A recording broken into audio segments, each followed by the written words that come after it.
예, 안녕하세요. 하나증권에서 음식료, 담배 섹터를 분석하고 있는 심은주입니다. 관련해서 오늘 하반기 전망에 대한 내용을 말씀드리도록 하겠습니다.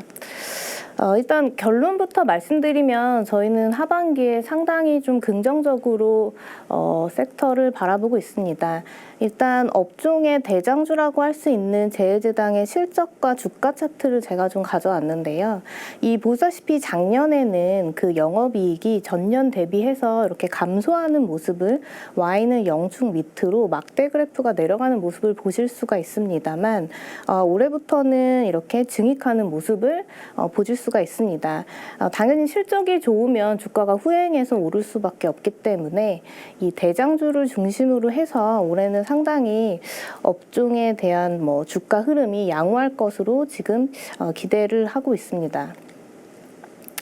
실제로 지금 제일제당뿐만 아니라 다른 이제 중소형 업체들, 대상이라던가 롯데웰푸드, 동원 F&B 이런 업체들도 올해는 좀 좋은 실적을 낼 것으로 좀 기대하고 있거든요. 그래서 대부분의 업체들이 전년 대비해서는 20% 이상 충분히 좀 증익할 수 있는 그런 좀 체력을 가지고 있다라고 판단을 하고 있습니다. 저희가 좀 이렇게 보는 근거의 한 축은 좀 그 원가 부담에 대한 완화에 있어서 좀 큰 축이 있는데요. 곡물가가 이제 2019년 하반기부터 좀 빠르게 오르기 시작해서 사실은 2023년 하반기를 정점으로 해서 좀 빠지기 시작했습니다.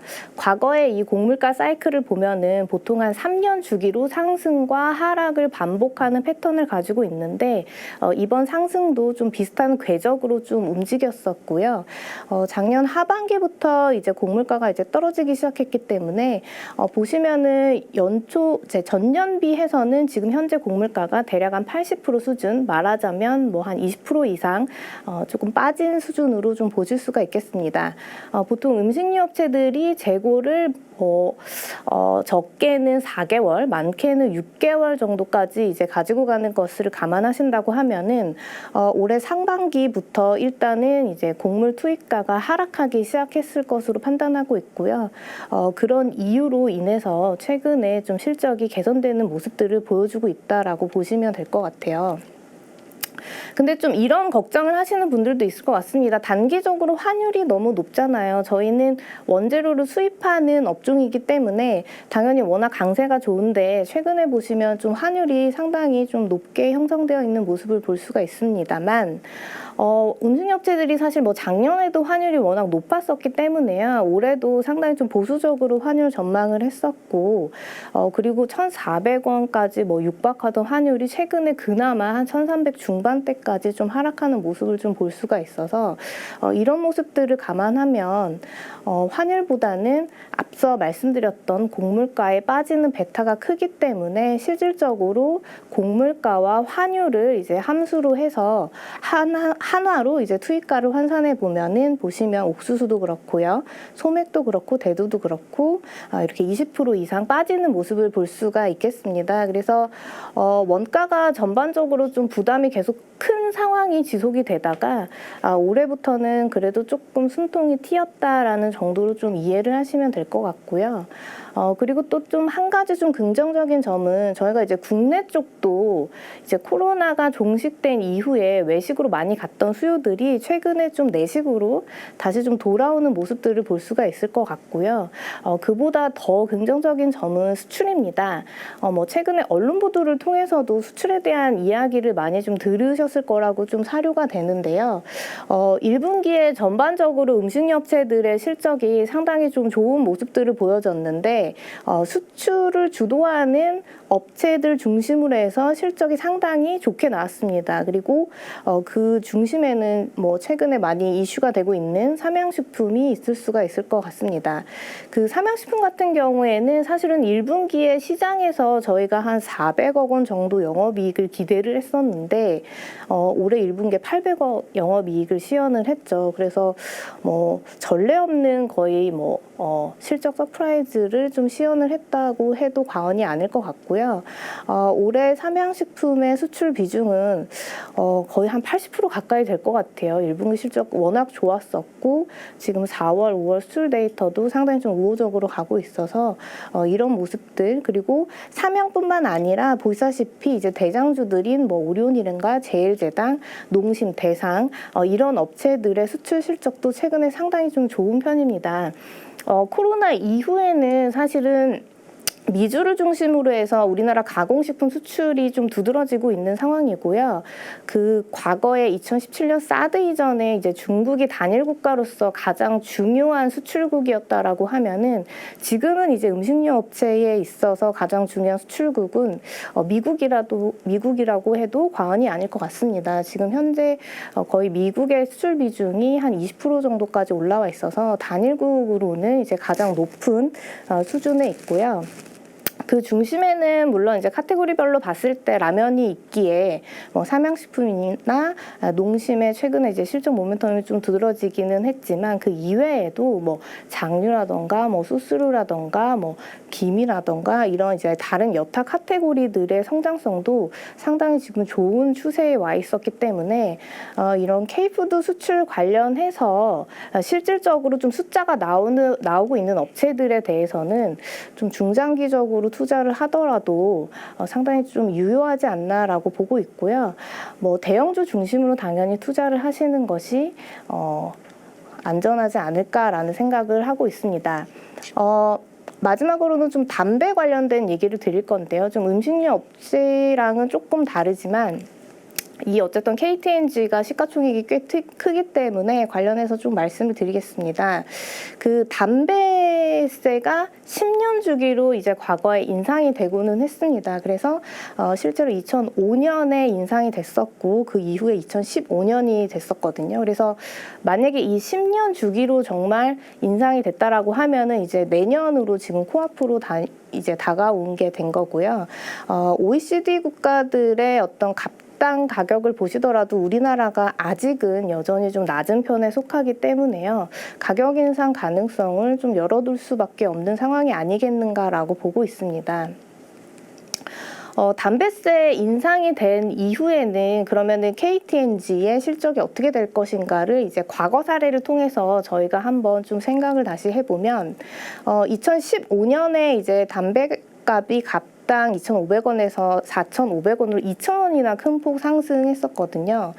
그 당시에 사실은 총수요가 거의 22% 가까이 좀 급감을 했고요. 분기별로 총수요를 보시면 당연히 2015년 이제 1월 1일 날짜로 담배세가 거의 올라갔기 때문에 담배 가격이 올라갔기 때문에 1분기의 수요 감소폭이 가장 컸습니다. 1분기의 수요 감소폭이 보시면은 거의 뭐 한 35% 이상 이렇게 감소한 것으로 보실 수가 있는데 이렇게 수요가 급감을 했음에도 불구하고 사실은 1분기에 KT&G의 분기 영업이익을 보시면 전년 동기비해서 더 잘 나왔어요. 이렇게 이제 담배 가격이 인상한 이후에 첫 분기 실적이 생각보다 좀 잘 나오게 되는 이유는 재고에 대한 평가 이익 때문이라고 보시면 될 것 같습니다. 그리고 그 이후에 1분기 이후에 어떤 수요의 상황이 굉장히 좀 중요한데 이 당시에 이렇게 큰 폭으로 가격을 올렸음에도 불구하고 사실 총수요가 20% 정도 빠졌거든요. 그래서 생각보다 좀 담배라는 재화가 가격에 대해서는 뭐 생각보다는 좀 비탄력적인 재화라고 생각을 하시면 될 것 같고 이런 이 흐름이 올해도 만약에 혹은 내년에 이제 이어진다고 했을 경우에는 KT&G 주가 측면에서는 상당히 좀 우호적으로 좀 작용할 수 있다라고 보고 있습니다. 왜냐하면 과거에 이렇게 담배 가격이 올랐던 시기에 첫 분기 실적을 발표하면서 실적이 생각보다 나쁘지 않네 하면서 항상 이제 주가가 올라왔었고요. 그리고 시간이 가면 갈수록 우리가 처음에 우려했던 것보다는 수요가 조금 덜 빠지는 상황, 이런 것들이 만약에 이어진다고 했을 경우에는 또 주가가 좀 좋은 모습으로 이렇게 흘러갔던 경험이 있었기 때문에 이런 이슈들 같은 거에 대해서 저희가 좀 인지한다라고 하면은 충분히 담배 업체들도 좀 대안으로 될 수 있는 그런 이제 하반기가 되지 않을까라고 보고 있습니다. 저희는 지금 뭐 아침에 미팅 통해서도 뭐 재차 뭐 계속 말씀을 드리고 있지만 대장주의 CJ제일제당 아무래도 올해는 업황 자체가 상당히 좀 긍정적으로 원가 부담이 완화되면서 그리고 수출이 확대되면서 마진이 좋아지는 시기이기 때문에 대장주부터 좀 사자라는 좀 말씀을 드리고 있고요. 제일제당의 올해 실적은 사실은 전년 동기비해서 대한통운 제외하고는 3천억 가까이 증익하지 않겠는가라고 지금 예상을 하고 있습니다. 제일제당의 사업부를 크게 세 가지로 좀 쪼갤 수가 있을 것 같은데 이제 가장 중요한 게 가운데 있는 식품 부분이 될 것 같고요. 그다음이 바이오 그리고 생물자원 이렇게 있는데요. 식품 같은 경우에는 이제 앞서 말씀드렸던 이유들로 기인해서 올해 당연히 견조하게 이익이 성장할 것으로 전망을 하고 있고요. 바이오 같은 경우에는 이제 동물의 사료 첨가제라고 생각하시면 될 것 같습니다. 우리가 많이 들어보고 있는 라이신이라던가 뭐 메치오닌, 헥산 이런 것들을 지금 제조하고 있는 사업부인 거고요. 최근에 이런 그 아미노산들의 시황 자체도 작년에 뭐 바닥을 찍고 올해는 조금 회복되는 기조로 좀 돌아서고 있어서 판가가 상당히 좀 저점을 지난 국면이 아니겠는가라고 저희가 조심스럽게 예상을 하고 있습니다.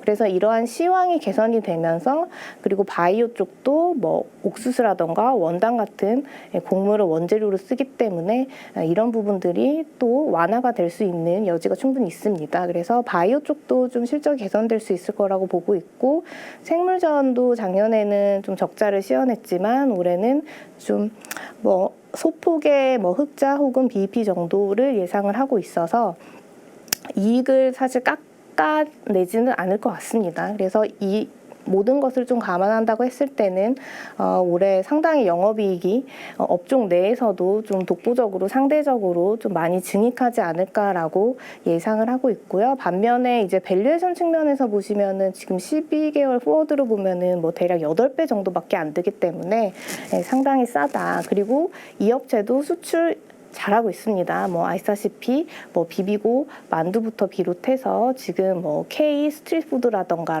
이런 카테고리 쪽에서 좀 저변을 확대하면서 계속 매출 확대 나가고 있고 1분기에도 미주 지역 같은 경우에는 매출이 한 9% 정도 증가하면서 계속 좀 수출 쪽에서도 해외 비중이 높아지는 좋은 모습 보여주고 있기 때문에 여러모로 좀 대장주로서의 좀 품격을 올해 좀 보여주지 않겠냐라는 좀 말씀을 드릴 수 있을 것 같고요. 대상 같은 경우에는 이제 앞서 말씀드린 CJ제일제당과 사업부가 상당히 유사합니다. 그래서 당연히 대상도 동일한 이슈로 이제 원가 부담이 완화되면서 좀 실적이 좀 좋아질 수밖에 없는 국면이라고 보시면 될 것 같고 특히나 이제 소재 같은 경우에는 이제 곡물에 대한 비중이 상당히 큰데요. 작년 같은 경우에는 이제 많이 올랐던 곡물 가격들이 좀 투입이 되면서 전례 없는 적자를 기록을 했습니다. 하지만 올해 같은 경우에는 좀 정상화될 거라고 보고 있고요.